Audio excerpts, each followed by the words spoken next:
¿Qué puedo conocer? Kant aquí quiere saber cómo se da el conocimiento auténtico, qué afirmaciones sobre la realidad son válidas y cuáles no, y cómo se construyen esas afirmaciones válidas sobre la realidad, esto es, cómo se produce el conocimiento auténtico.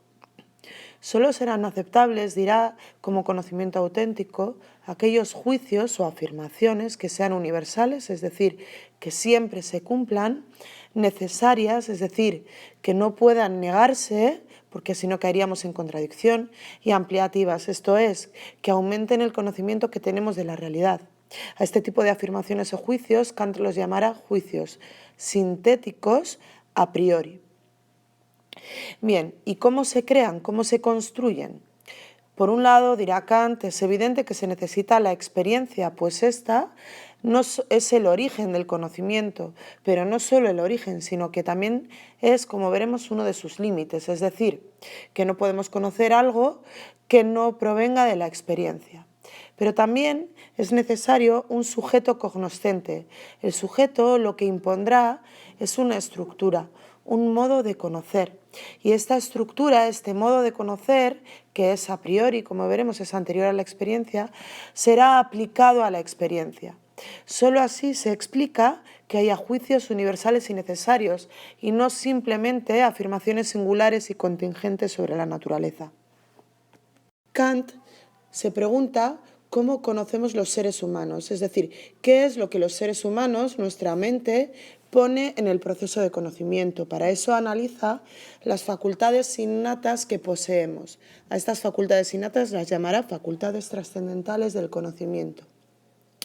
Como hemos dicho, dichas facultades son a priori, es decir, son innatas y previas a cualquier experiencia y sin embargo están vacías de contenido porque el contenido del conocimiento, como veremos, lo pone la experiencia, los datos sensibles.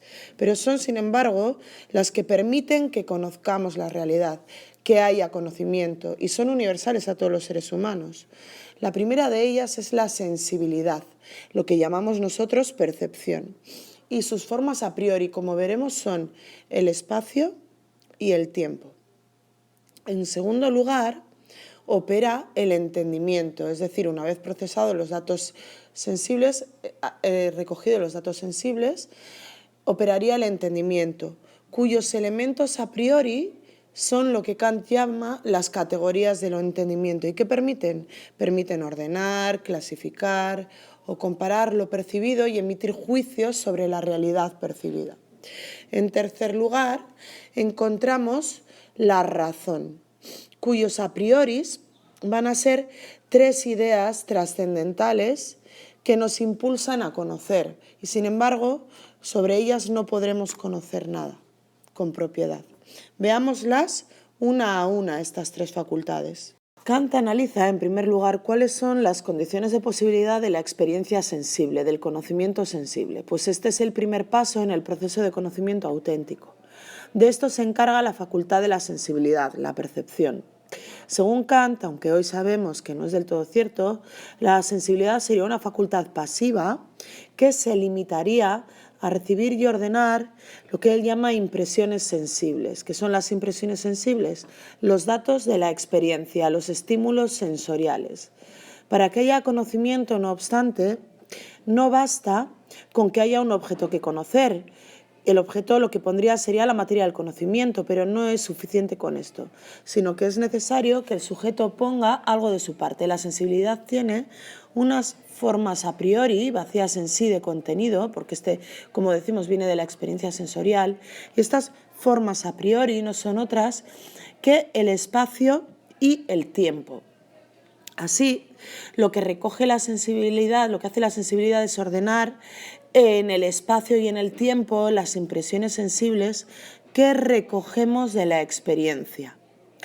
El resultado de ordenar en el espacio y en el tiempo estas impresiones sensibles es lo que Kant llama las representaciones. Las representaciones son la imagen mental que el sujeto obtiene de observar y percibir la experiencia, la realidad del objeto material.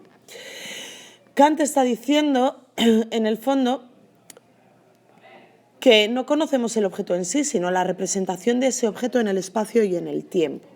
Y además está diciendo que espacio y tiempo no son realidades externas al sujeto, sino que son el modo que el sujeto tiene de conocer la realidad, de ordenar e interpretar la realidad. Esto significa que el espacio y el tiempo son facultades, son formas innatas, las coordenadas que nos permiten comprender los datos sensibles. Una vez formadas las representaciones, esto es, las impresiones sensibles captadas y ordenadas por la sensibilidad en el espacio y en el tiempo, entra en juego la facultad del entendimiento. Se trata de una facultad ya activa. Y gracias al entendimiento somos capaces de pensar los objetos de la intuición sensible. Esto es porque el entendimiento lo que permite es ordenar las representaciones mediante lo que Kant llama conceptos y categorías. Estos conceptos son fundamentales para el conocimiento humano. Si fuéramos capaces de percibir algo y no pudiéramos atribuirle un concepto, no seríamos capaces de reconocer ni de discernir esa realidad. No la podríamos conocer con propiedad. Son categorías vacías en sí mismas de contenido y estas categorías o conceptos son puros y a priori. Son previos a la experiencia y formales. Estos son, entre otros, el concepto de sustancia, de causalidad, de necesidad, de totalidad.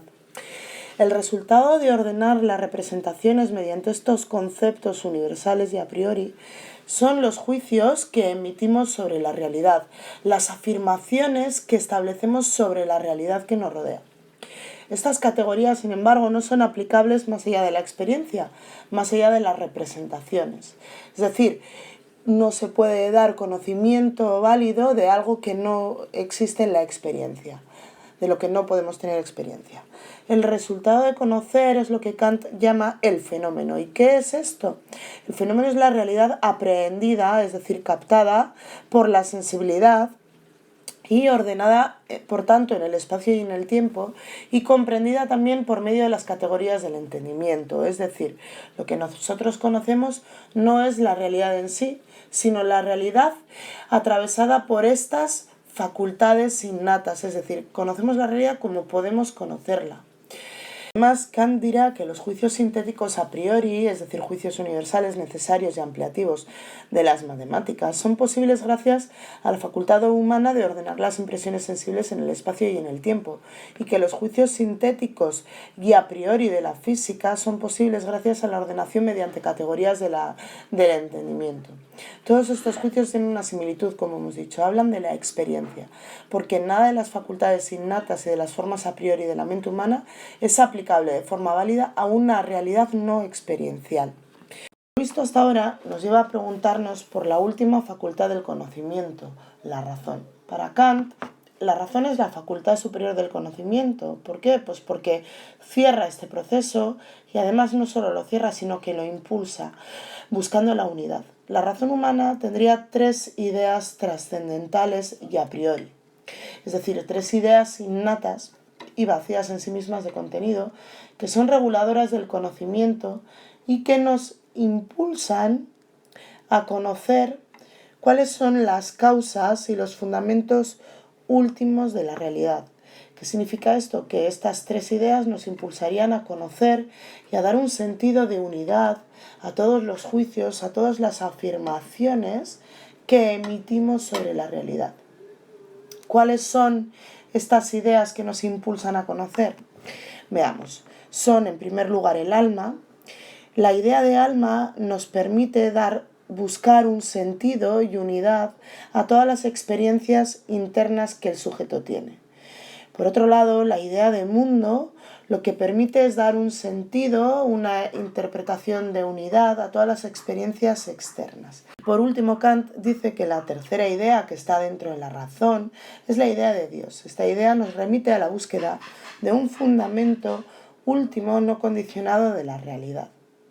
Bien, sin embargo, aunque el sujeto posea estas tres ideas a priori en la razón, estas tres ideas no pueden ser conocidas por el sujeto, es decir, son ideas reguladoras del conocimiento, impulsadoras del conocimiento, pero sin embargo en sí mismas no son cognoscibles, es decir, no las podemos conocer y no podemos hacer ciencia de ellas, porque son ideas a priori y por tanto no son experienciales, es decir, no son fenoménicas. Y como Kant dice, no puede haber un conocimiento válido de algo sobre lo que no podemos tener una experiencia sensible. Por lo tanto, Kant lo que va a hacer a través de este análisis es negar la validez del conocimiento metafísico y por tanto negar la validez de gran parte de la historia de la filosofía.